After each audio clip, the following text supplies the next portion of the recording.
Welcome, everybody. My name is Ethan Porter. I'm an associate professor in the School of Media and Public Affairs. Tonight, we thank you for joining us. Our event is called From Ads to Algorithms, How Digital Media is Shaping the 2024 Election. Actually has shaped, but part of the argument we're going to make here is that it's continuing to shape the election as well. This is an event co-sponsored with the Campaigns and Elections and the School of Media and Public Affairs. We're very lucky. We have a distinguished panel here tonight. I'm not going to bore you with my introductions. Rather, I thought I'd go through the panel and let them introduce themselves, telling you a little bit about themselves and also sort of how they got to be here as experts of digital advertising in today's political environment. I'll go first. I'm Taryn Rosenkrantz. I'm the founder and CEO of a company called New Blue Interactive.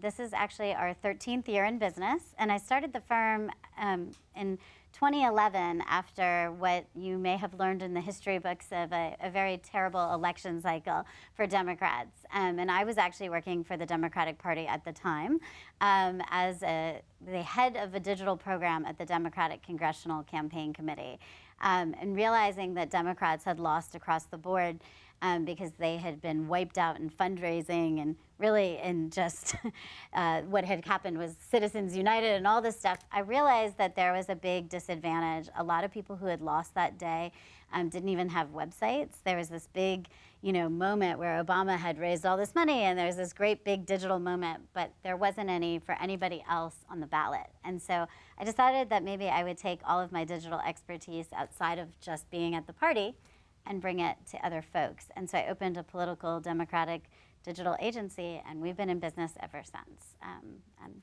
that's me. Hello, I'm Massimo Alisea. I'm a senior here at GW. I'm studying political communication, and I'm also in the combined degree graduate program here for mass communications and strategic communications. I have a few different internship experiences, probably like a lot of people in this room. I did a semester on the Hill working for my local congressman. I did 2 different internships at 2 different advertising agencies, and I was also a semester at the National Hispanic Medical Association. So I've dabbled in digital in a couple different fields. So. Hi, and I'm Emily Kars. I'm actually a GW alum.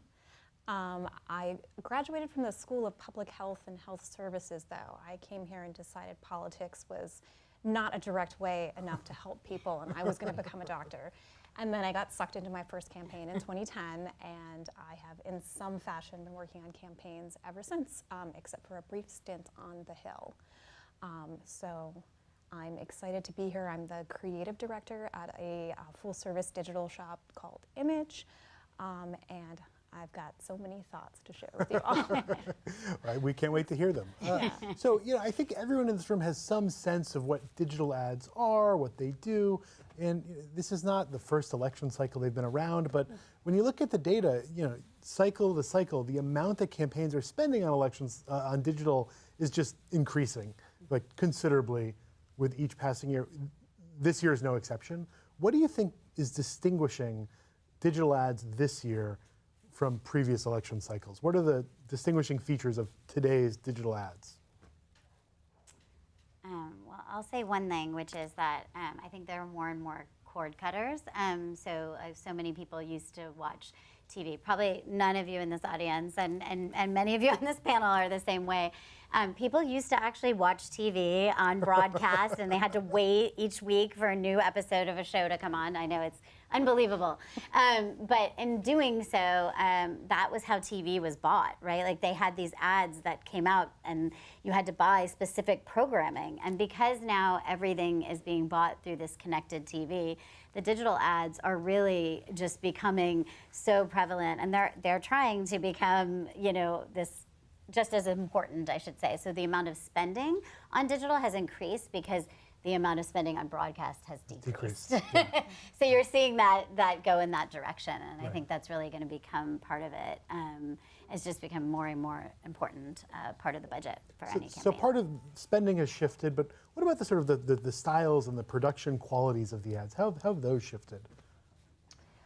One thing I will speak to, a trend that I have noticed and observed on my own is kind of the rise of, I call them bad ads or organic ads. When people imagine a political ad, a lot of times they go back to thinking of a big glossy thing that you would see on a broadcast TV that tells a sweeping epic story. But people, as digital comes into its own, as it becomes more mature, people are spending more time looking at the data of what actually works, and it turns out people don't really like things that look like ads. They really don't like things that look like political ads. So the more you can make your ad look like something people would naturally see in their social media feed or on a website somewhere, the more popular it is. In particular, I would say the candidate selfie video. That's one you've probably seen everywhere, and that's because the numbers show us it absolutely works. I sometimes will give people the creative direction of the more you can make this feel like the candidate is FaceTiming the voters, the better this will play, because that's something people are used to seeing. It feels personal, it feels unpolished. And just like you would have call time with a major donor, you need to have call time with your small dollar donors and supporters. So that's one ad format I'm seeing a ton of and seeing it do really well. Asma, what about you? Yeah, absolutely. I agree with a lot of that. Like the informal style of digital ads has really increased versus like television ads. And I think in a large part because of that is just like you mentioned, not as many people are watching television. But second, the rise of people consuming their entertainment on digital platforms. So whether that's social media platforms or even just websites, ads like before YouTube videos. I'm sure we've all seen a political ad before a YouTube video. That's different than a 30-second or minute-long television ad in a lot of ways, because it's sometimes 5, 15, 30 seconds. But also, like you said, informal ads, whether it's on Instagram or TikTok, so you can feel like you're more connected with the candidate, and you feel like it's something that's organically coming up on your feed is kind of the goal there. So people relate to something more. So that's a major difference between television. So far we've mentioned Instagram, TikTok, YouTube. Where are these digital ads running primarily? And right now, based on what you're learning from campaigns, what platforms do you think the ads are especially effective on? That's a great question. I do feel like there are so much, it's going to be based on who you're trying to persuade. And that's where you're going to be the most effective. I mean, there is a game of targeting here. It is really just kind of going to boil down to targeting. You are trying to figure out who you're targeting and why.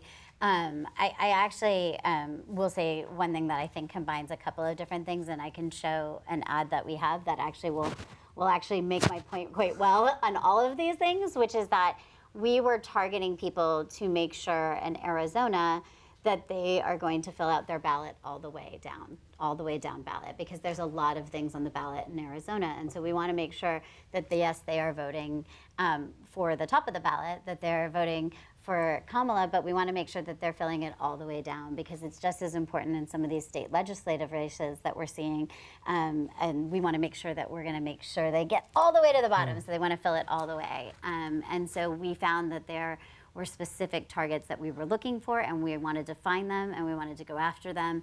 And we knew which demographic we were going for. So we were looking for young women, first-time voters. We were looking for people who had been influenced by Taylor Swift, who may have just registered to vote after Taylor Swift had said that. We were looking for folks who may have been doing that. And so where you're finding folks, where they are, what you're looking for, you're going to be able to go and do your targeting and know exactly where they are and what you need to see. And that's built for you. And that's being good at your job, is being able to find those things. I'm wondering if we can queue up that ad right now. If we can queue that up.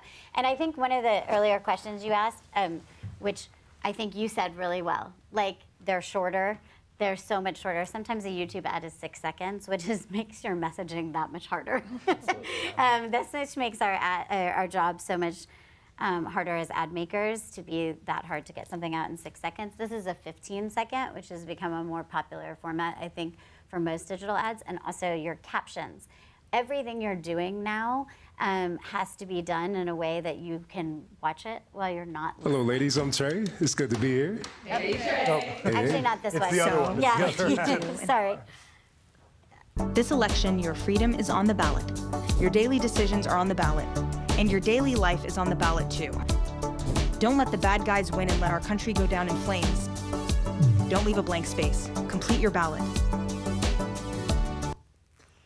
So the thing that jumps out to me about that ad immediately is it looks like something that was almost homemade. It was, Correct. there's nothing, it wasn't shot in a fancy studio like this with a big Hollywood production budget. But I would imagine that it's quite effective in part because of that It down to catches earth. your eye. Yeah. It definitely catches your eye because you think it's not what it's about. Right, right. There's something also to be said is people don't like political ads. And so I think that was something you were saying, right? Like, we want it to look like they're just talking to you and it's a FaceTime, right? Well, we didn't want that to look like a political ad. We have a couple of really successful ads this cycle that don't look like political ads. They could be selling anything. And if you weren't reading the captions, you're not really sure what they're doing or selling you.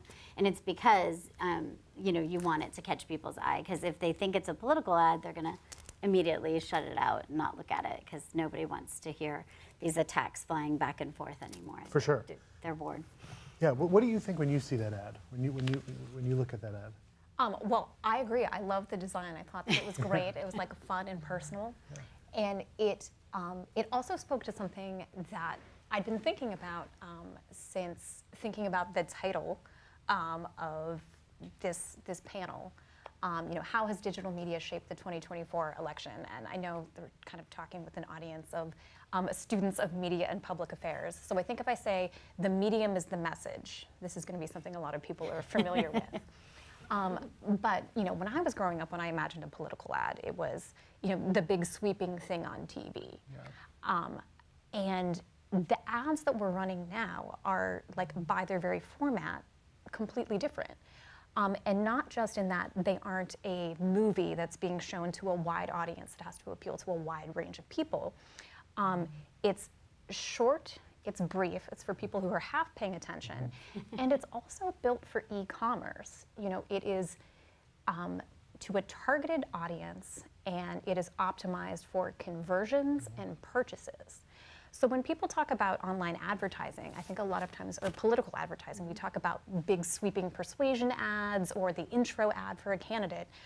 But a lot of the budget, and part of why you see it rising, is because it's fundraising, it's activation, it's building your list. I've even run ads, trying to hire people for canvassers, because that's a great way to target people and get them to convert right there. And so I was thinking about, watching that ad, how you knew the audience you're running to. So when you say the bad guys, it's shorthand for so many things that, like, you don't need to enumerate. It's like, I know who the bad guys are. Right. So this represents a tidal shift in the way that political advertising is done, right? So if we think about great political ads over time, we think about sweeping stories, Morning in America, a girl holding a flower, but these are short, to the point, almost low production quality ads. Do you ever have campaigns or candidates who are maybe a little surprised by this change and want something a little different, or perhaps want a more conventional ad?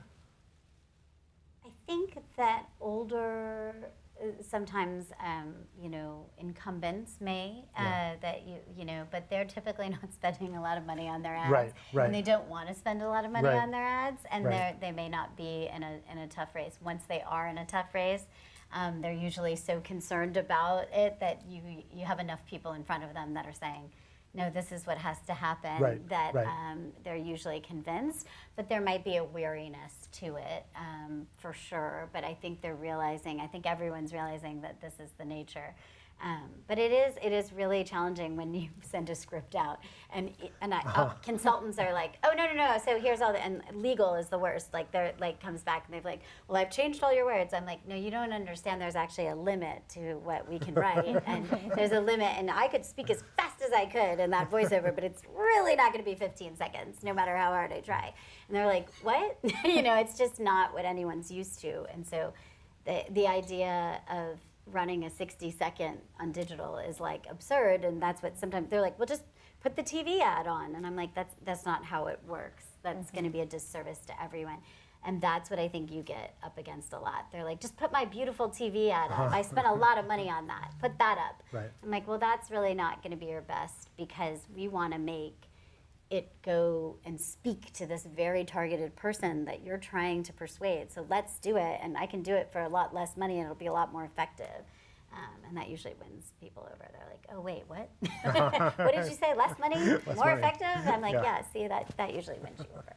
Yeah, I think one great persuasive argument that digital ad makers have up their sleeve is you often don't even need to have the fight. I'll say, okay, great, I'll add that into the creative mix, and then I also have these 3 variants. We're going to run it to the audience, and then we'll see how they perform. Right. Oh, well, would you look at that? Ours did Yeah, the right, best. right. And then they take a look at how it did, and they say, okay, let's do more of that. Sure. So because the data is reasonably transparent, and we're not operating based off of who has the most charismatic voice in the room anymore as to what's working, we can say, no, actually, this is working. Here's the chart. I think that's been part of what has persuaded people to invest more in digital. So we talk about what's working in digital. What exactly are we talking about? Are we talking about ads that try and persuade people to vote for a candidate? Are we talking about ads that try and turn out the vote of a base? Are we talking about just fundraising, right? This is an ad that works on fundraising. And I imagine that all the ads, there are different ads for different purposes, but by and large, of those purposes, which one do you find getting the most traction in the digital space? Persuasion, fundraising, mobilization? Well, I think from my perspective, everybody.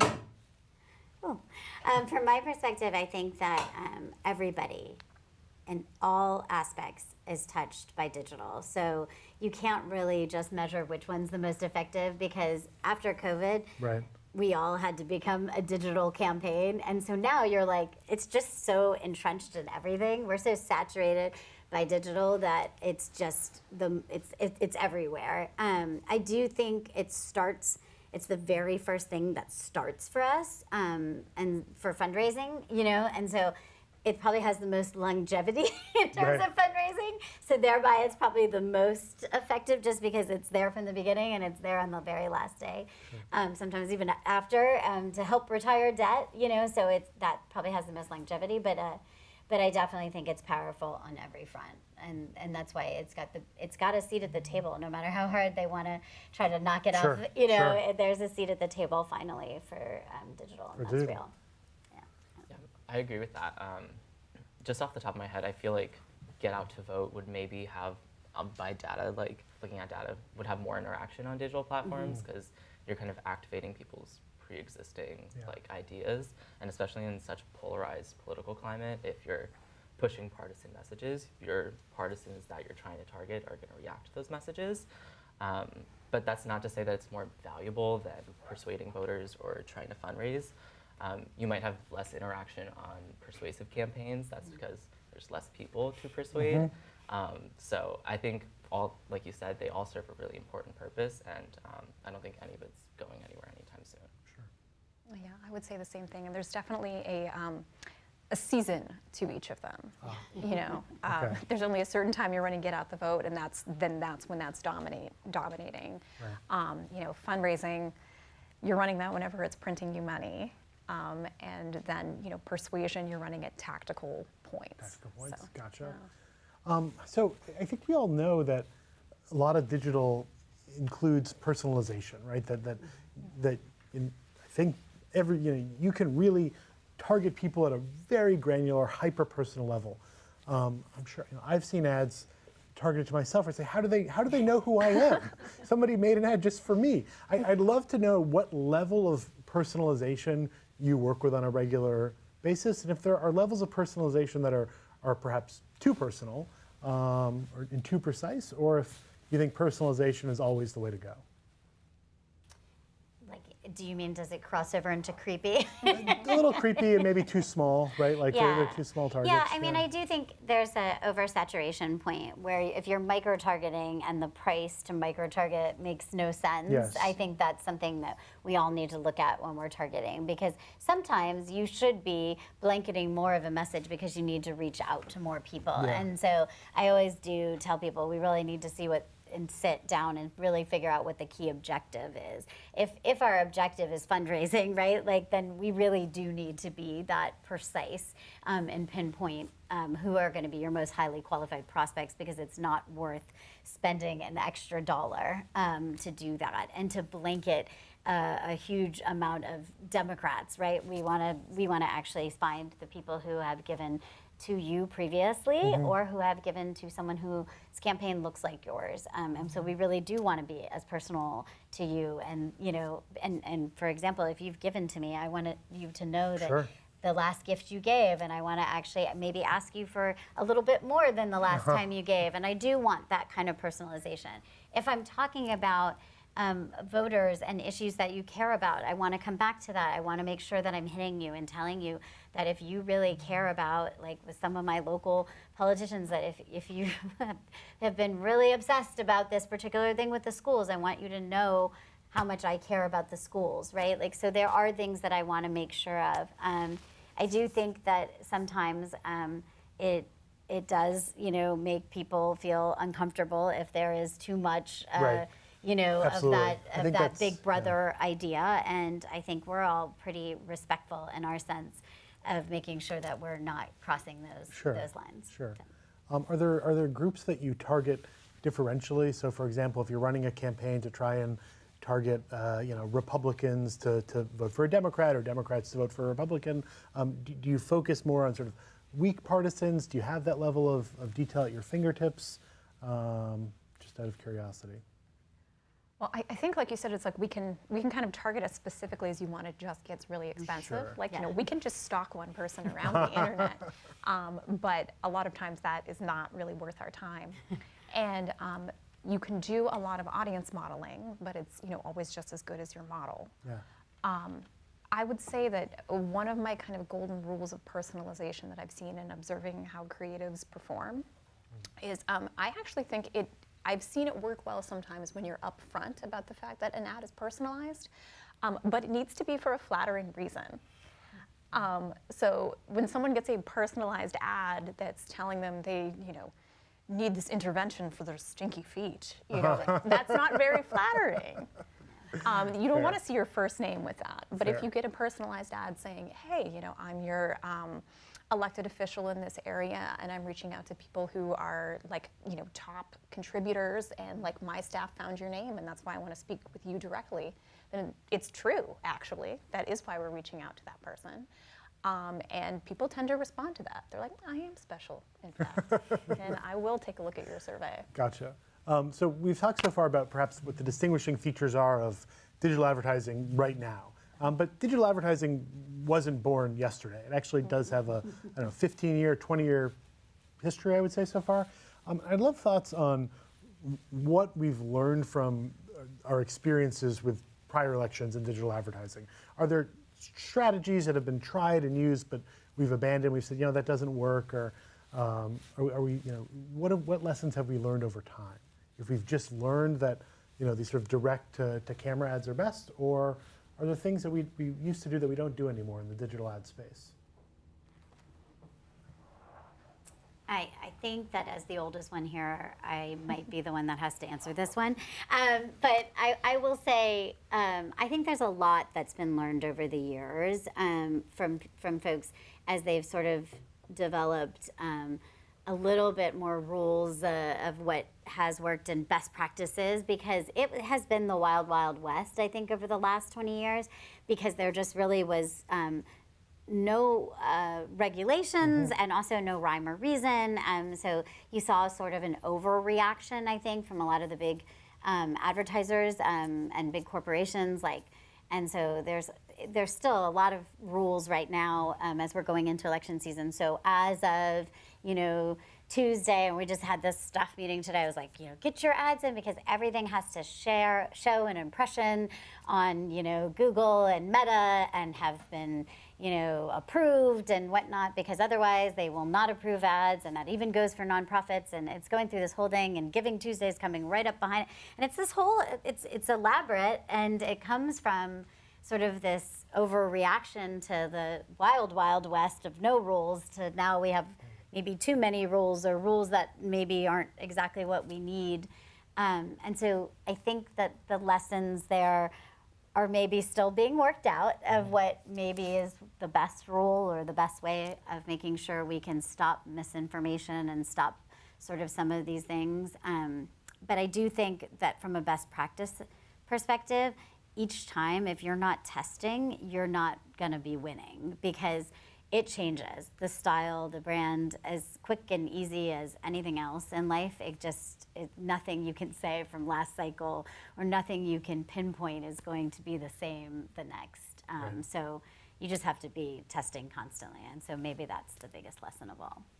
Turn things over to the testing gods. Yeah. What about you? If I'm reflecting back on some of the mistakes I've made myself and things that I've learned, I think I would say something like out, cheap leads and followers, in, investing in data architecture so you can see whether they're actually yielding the results that you want down the road. Yes. It's really easy when you're starting out to be like, oh my gosh, we're getting Instagram followers for like 10 cents a pop. This ad is killing it.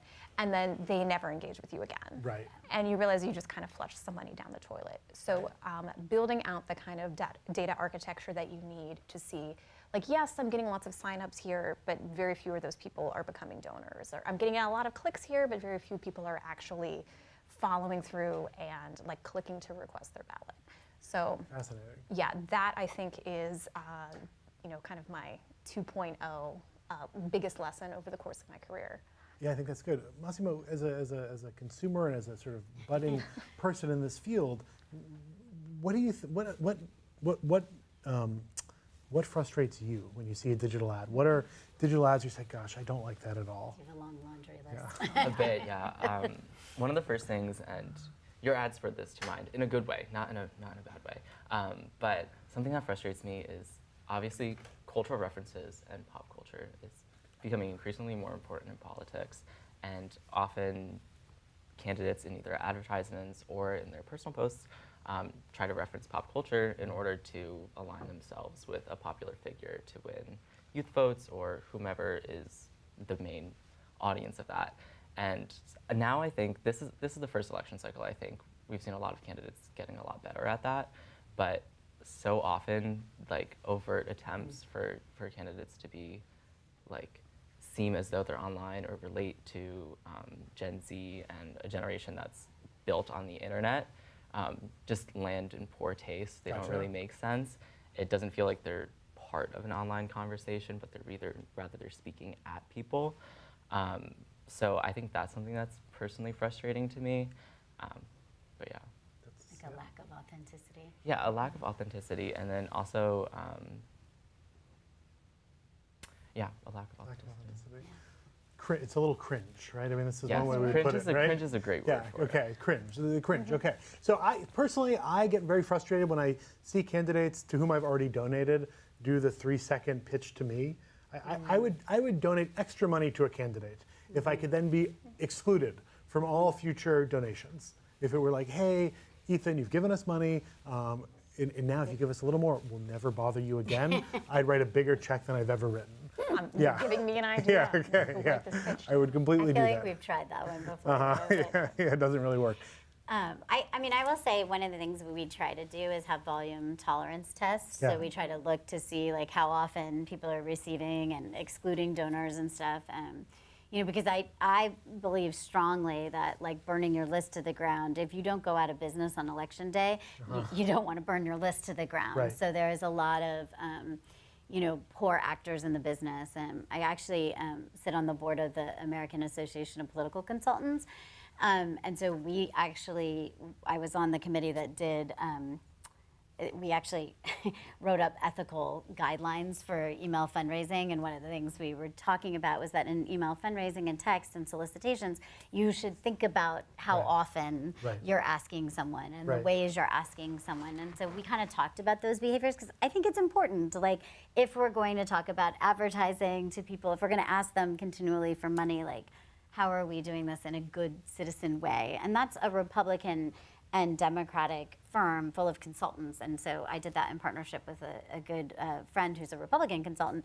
And both she and I like went through every aggravation. So it's like, yeah, so I was like, yeah. And we sat there and like, hashed it all out. But I do agree with you because I also find them to be really rude sometimes too. They're like, I've written you 10 times. I'm like, well, maybe you shouldn't have written me 10 times. Exactly. Like, why are you such a take jerk? the hint, right? Yeah, exactly. Like, why don't you not write me 10 times? Yeah. So we're sitting here 2 weeks from Election Day, and I want to ask you about what you think is going to happen in a second.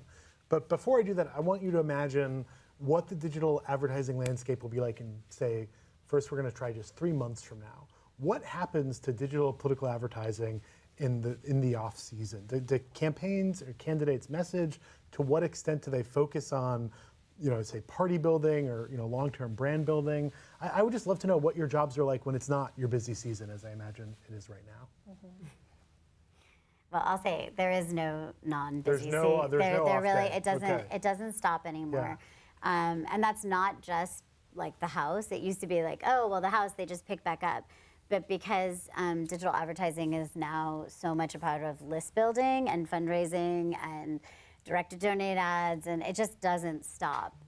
So it just, and building that community, building the list, and they want to be out there for the media, and they want to be out there building their brand. It's just constant. So there's constant streams of communications. There's constant building. They're trying to get traction. Everybody is out there trying to get their social media followings. We call them vanity metrics. I love that, right? Like but they are trying to build these brands of themselves and really get out there. And so it just doesn't really stop. So the persuasion ads stop. Right. That aspect of my Yes. job stops. But so much of the other stuff that we do, including rapid response and making sure they're getting out their accomplishments, just keeps going. Keeps going, never ends. Yeah. Wow. Is that your sense as well?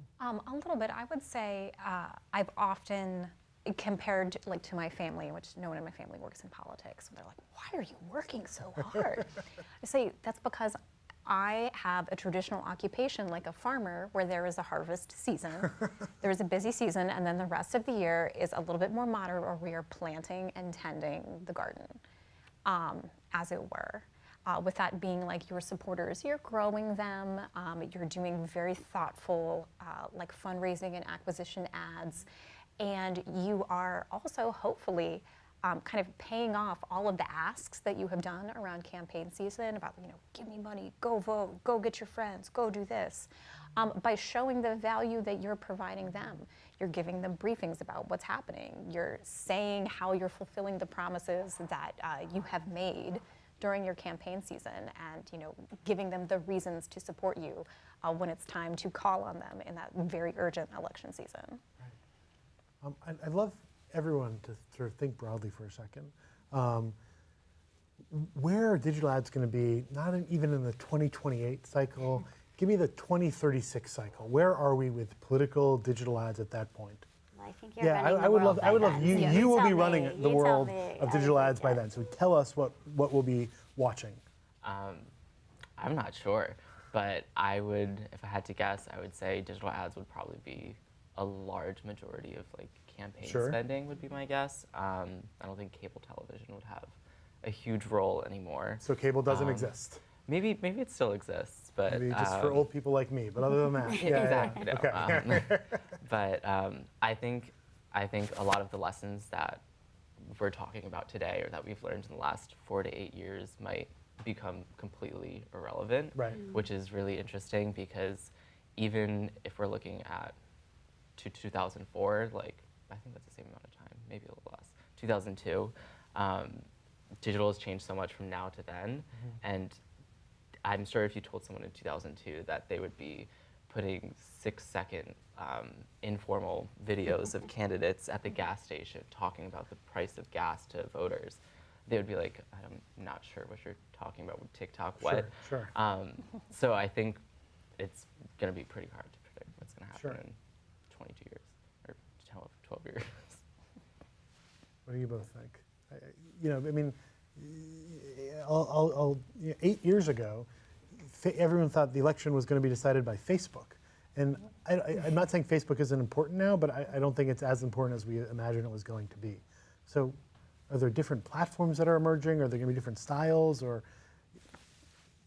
is perhaps the entire idea of this talk going to be superfluous because everything will be digital advertising?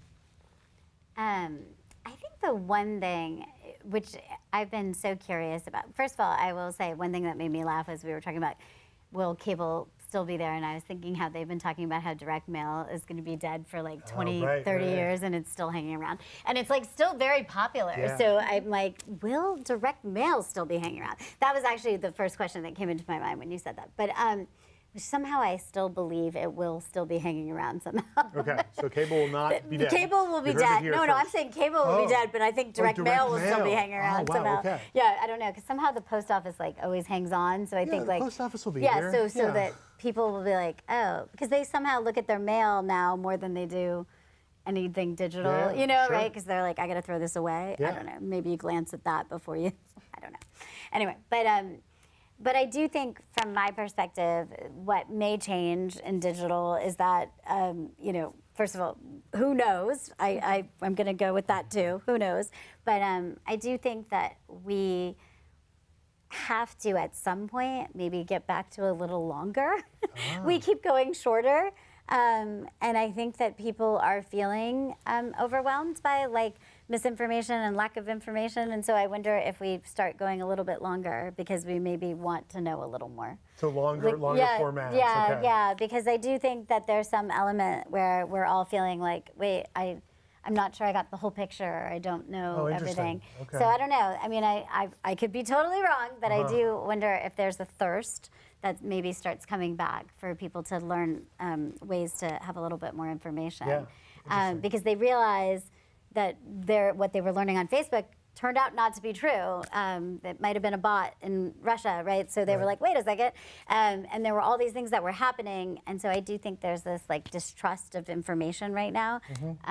But maybe, Okay, so maybe they we'll return want to- they want to hear from people. Maybe that's why they like hearing from someone's face, right? They like hearing it straight from the horse's mouth. And so thereby maybe they want to hear a little bit Sure. longer. I have all kinds of weird predictions. Okay, I can throw great. out. Oh, Yes. here we go. And you know, of course, they'll all be wrong. But you know, a few things that I have kind of thought about as I've watched campaign season go on, and things that I see starting to rise. At least in like commercial marketing, influencer marketing is really like rising through the ranks, and I think that speaks to what you're talking about the lack of trust and misinformation, where it's like, I don't know if I can trust this ad, but everything she's recommended on Insta has been great. So like, I will try this new lip balm. And I think you're going to see a lot more kind of rising influential gatekeepers. People are going to be looking for curators who can kind of sift through information and figuring out how to like target and reach and be with those people as a political candidate, I think will be important. And even speaking to what you said about more long-form content, I think we're starting to see that with candidates going on podcasts. That these are long, freewheeling conversations. Like oh my gosh, I would not have predicted, you know, Vice President on Call Her Daddy. Yeah. And then like that's something you told me that 20 years ago. It would have been like, oh my gosh. But I think that's going to be increasingly important as the media landscape gets fractured. You figure out who the people you're trying to reach trust, and then you go and talk to that person and hope that they give you the stamp of approval. I also think another way that people are going to try and do that kind of end run to the people trust, like kind of past the media, past the advertising, will be with things like experiential marketing, trying to get the people who are in your life to talk to you about, you know, the issue that they want by setting up moments that you would capture and like put on your social media or send to other people. Can you, what would that look like? So it would be something like, what I put it, you know, you set up a big mural somewhere that's irresistible with facts that you want to get out there, and then you send out some influencers taking pictures in front of it, and then other people come and they're like, oh, I'm gonna like take this picture of it, and like, did you know this? And all of a sudden it's coming from someone that you trust, and it's in the real world, and it feels a lot more authentic. That's why if you spend any time on the Hill, you'll see a lot of these things where people will send an ice cream truck right next to Capitol Hill because they're trying to reach staffers. Right. And that there will be a lot more of that where people will actually enter into your life and try and like engage with you, I think. Wow. Yeah. So it's not good for my dream of getting excluded from all advertising, but yeah, They're it just sounds gonna pretty pop persuasive. out. Yeah, They're exactly. gonna pop out everywhere. Right, everywhere. Inescapable. Yeah. So I love these predictions for a long time away. But what about in the next 2 weeks? I don't think we need to sit here and play, electoral prognosticators. But what's going to happen in the sort of digital ad space between now and Election Day, maybe on Election Day?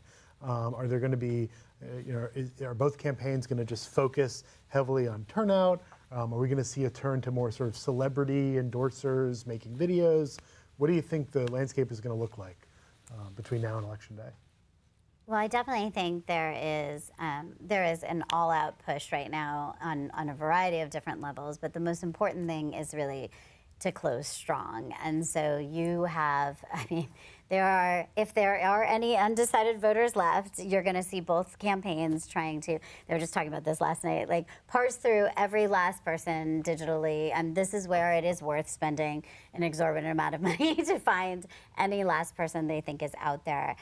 Most importantly, though, where digital can be that nag for people, and this is kind of the cool part of data big brothering here, is that we can see if you requested that ballot and didn't return it yet, and that's where we can follow you around the internet, tell you to go return your ballot. So they do know that you've requested, you're on the voter file as a registered Democrat or a registered Republican, and you requested an absentee ballot or and you haven't returned it, and so they're gonna keep saying, hey, here's your ballot box location, here's where you can go, hey, just so you know, you got to return that ballot. And then as soon as they get updated information, they will take you out of that mix so that they can concentrate more times to letting that person know. I think you're going to see a lot of that, and then a lot of just focused ads on these last groups of people and these last undecided voters and these last geographic regions of just getting them to do it. I don't know about surrogates, how much other people speaking for them at this point makes a difference, but I know they're going to be out there in person, and then videos of those people out there in person are going to be as helpful as you can. But I think there's a lot of what I've seen as social pressure of it's making it okay. So I do think what we've seen a lot of is Republicans who are out there sharing social media messages or videos or whatnot that are saying I'm a lifelong Republican, but I can't do it. I can't vote for him. This time I think it's wrong and I can't do it. So it's okay. You can even split your ticket, but vote for Kamala. And so I think you're sharing those messages because that is something they're doing and targeting very much so to get these last Republicans and independents who can maybe just get them at the top of the ticket. And I've seen a lot of that working really well because that social pressure. It tends to work. Digital, yes, as my students know. What about you two? What do you think is going to happen between now and Election Day on the digital space? I would say campaigns have something called their closing message or their closing push where they try to focus on one or a few arguments. But as you mentioned, I think that depending on the campaign strategy, that they're going to emphasize get out to vote or they're going to emphasize persuasion. And that really just depends on where the campaign is going for. And then I think you're also going to see kind of these unique messages. One thing that came to mind is Liz Cheney yesterday saying that you don't have to tell your husband who you vote for, or saying that it's okay for pro-life women to vote for Kamala Harris. I wouldn't be surprised if you see that in digital ads tomorrow or the next day after that. Or today. For the next 2 weeks. So I think every day for the next 2 weeks. Yeah. Exactly. I think they're going to try to change their messaging a little bit to try to re-engage voters or re-engage people they think are engageable again. And then obviously there's going to be in swing states just huge get out to vote. Right. And like you said, I got the text messages when I hadn't sent my mail-in ballot yet from people, and I don't even live in a swing state. So yeah. Yeah, I'm gonna definitely plus the nag ads. Those are gonna be everywhere. So I've actually even seen some people using the messaging of, if you go and vote early this year because they will stop harassing you. Yeah, they don't knock on your door or call or text or anything. It's this is an ad. This is an actual argument that people are putting out there for why you should vote early. They'll leave you alone. So I think that you'll definitely see those, and you'll also be seeing a lot of because the ads themselves, you kind of have everything that's running. Today was Blackout Day. It's actually a fun day to have this event to talk about digital ads because it's blackout on Meta. But people just trying to steer the conversation back to wherever they are the strongest. Their closing argument that a lot of people who are not voting yet, this is a unique year where you have two candidates with pretty high unfavorables, and a lot of people who are truly undecided is because they're not excited about either option. So whatever they're thinking about in that moment is going to be a big decider as to like, oh, I guess I have to do this. Right. So you want to be that top of mind thought. Sure. So in the interests of bipartisanship and civility, before the panel, I asked our panelists to brainstorm or think about digital ads that have worked really well, even though they're produced by the other side, ads that you admire. I know you had one ad in mind that you think worked really well. Yeah. Can we cue this ad up? Can we show the remaining ad? Okay, here we go. Hello, ladies. I'm Trey. It's good to be here. Hey, Trey. Hey. So, what do you do and how much do you make? I work in finance, making 6 figures. How tall are you? 6'5". Okay. Do you work out? I like to stay active. Yeah. Do you have a plan to vote? I didn't plan on it.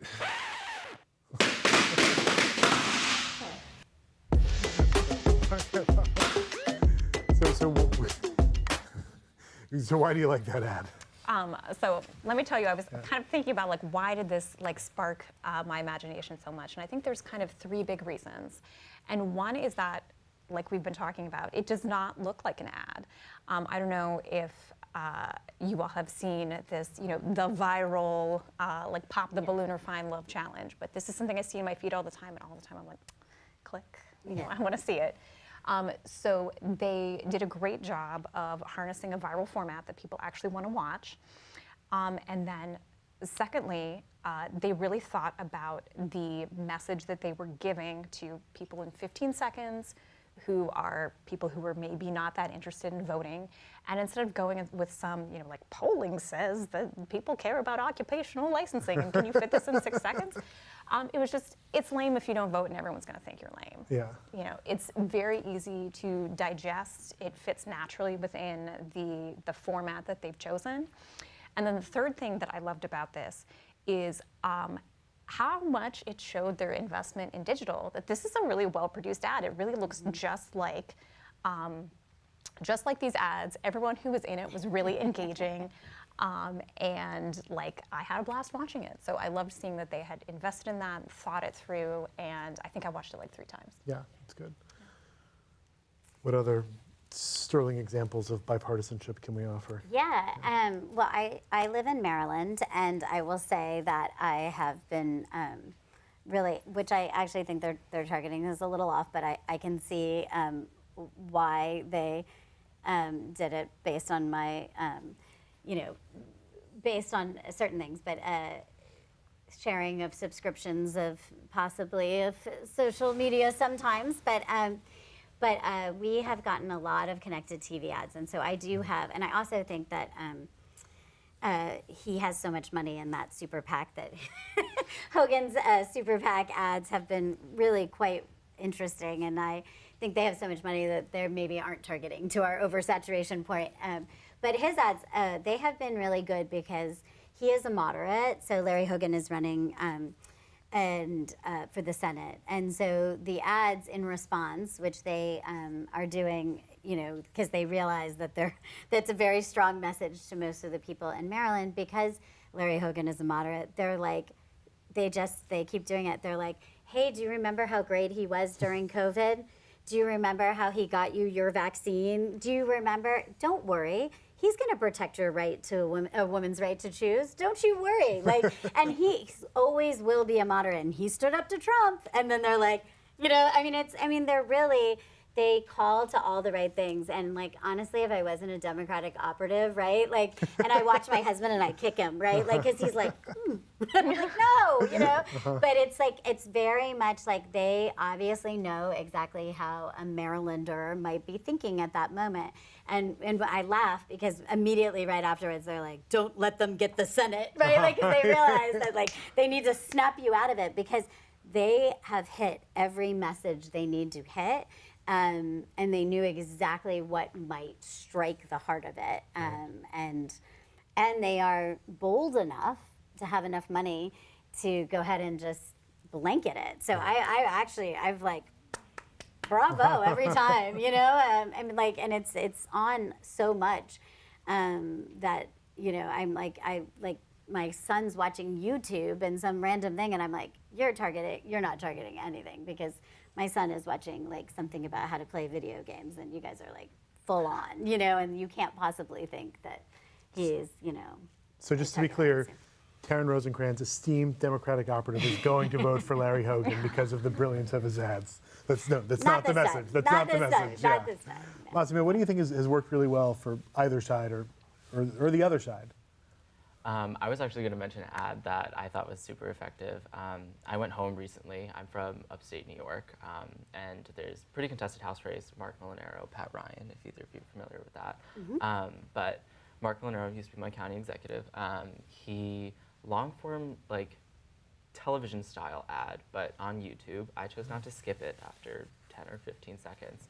But it was just straight to camera, dark lighting, him listing through, I will not ban abortion nationwide. I was one of the first Republicans to support IVF and expanding IVF coverage. So just him fighting back on a narrative that he has been blasted with for almost like 3-4 years in upstate New York, that he is going to ban abortion nationwide. So I thought that was admirable if he stands by that, but also the fact that like he chose a very serious kind of setting, and like you said, a long-form ad with some more substance. Yeah, you found it compelling.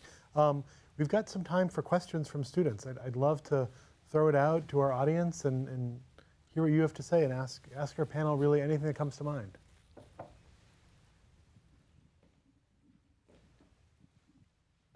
I'm not a student. I'm an SMPA graduate, a proud SMPA graduate, and I currently work for TikTok doing media research. And I'm not sure if any of you know, but political ads are not allowed on the platform. But at the same time, both campaigns are on the platform doing their own content, doing their own thing. So I'm just curious about what you guys think about this policy move. Like, is it a good thing? Is it a bad thing? And what does it mean from an agency perspective? Yeah, it really frustrated me, not necessarily TikTok in particular only, but just that all of them went through this period where everybody was like, oh, we've banned political advertising, Spotify, TikTok, like, and then most of them have come back, and for a long time we weren't able to be on Disney. You know, I think everyone has come around, mostly except for TikTok, but the organic content, you know, for most people where it is has played itself out a little bit. In this particular election, I think it's been interesting because I think it's actually would be better to have the idea that you're not advertising is actually interesting because you're actually getting more misinformation. Like the idea that you're protecting someone from not having ads is actually how you're getting worse disinformation and misinformation, because you're not having anything regulated, right? Like there's no approval process, there's nobody, so you're just having whatever, you can say whatever you want, you can do whatever you want. What I think is missing in this world, and this idea that we ban the advertising, is this, it's a ridiculous concept, because what is wonderful, even when you go back to broadcast and cable, was that people could take down ads. You could say, that is a lie, and here is the fact check, and they have to take down the ad. And we're losing that. We're losing that because of organic content, and it's frustrating me. I was really frustrated today because we have a man running, a former president who's running, and he lies all the time about things that are actual facts, and we can't get them taken down because it's organic content. And now Facebook, Meta, they're working on it, they're figuring it out, but it's not easy. And that's because we've gone back a little bit to that wild, wild west. And I find it infuriating. So I'm like, the idea that we're like, no, we shouldn't advertise. I'm like, no, that's the path to regulation. That's the path to making it right, because lies are unacceptable on either side, and that's not campaigning. I don't make ads with lies. We make them with fact checks and citing, and that's a good ad making. I mean, that's what I've spent the last 20 years doing. You have to have the citations. That's what they do in direct mail too. That's why it's still around. That's what they do in school as well. Yeah. Anyone else? Sorry, I feel very passionate about that. Other thoughts? No, the one thing I will add to that is, you know, additionally, a frustration is that in the same way that there is organic content out there where you can kind of say whatever you want, there are people organically doing fact checks, but because of the way that content is served, exactly the wrong people see fact checks, which I think gives a quite a difficult, it's difficult for people to get past the, like, I hear all the time about how these other guys lie, and meanwhile, like, we are like virtuous and good people, and the people who need to hear the fact check never hear the fact check of their own people, which makes it very hard because they're not going to positively engage with it. It's a big problem. Yeah. We've got time for one more question.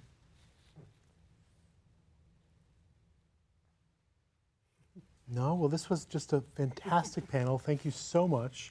I want to give us a round of applause to all of our panelists. This was our 8th event, actually, with campaigns and elections here at SMPA. It's not the only event we're doing. I just want to talk about other events for just a minute. You can bear with me. We're doing another event on November 19th, 2024 in review. So believe it or not, the election will thankfully finally be over. Maybe, possibly, what the presidential contest revealed about the American electorate and the future of political campaigns. We're very confident, apparently, in our ability to know answers to that pretty quickly. That's great. Another event coming up, SMPA is hosting the Robert Entman Award just later this week. Professor Lance Bennett will be giving a lecture on communication, citizenship, and culture wars in divided democracies at 3:30 in room 214 at East Street. You can register events. You can find out our schedule of events just by going to smpa.gw.edu/events, and you'll find events that try to achieve what we just achieved here, which is substantive, fun conversation. Thank you so much.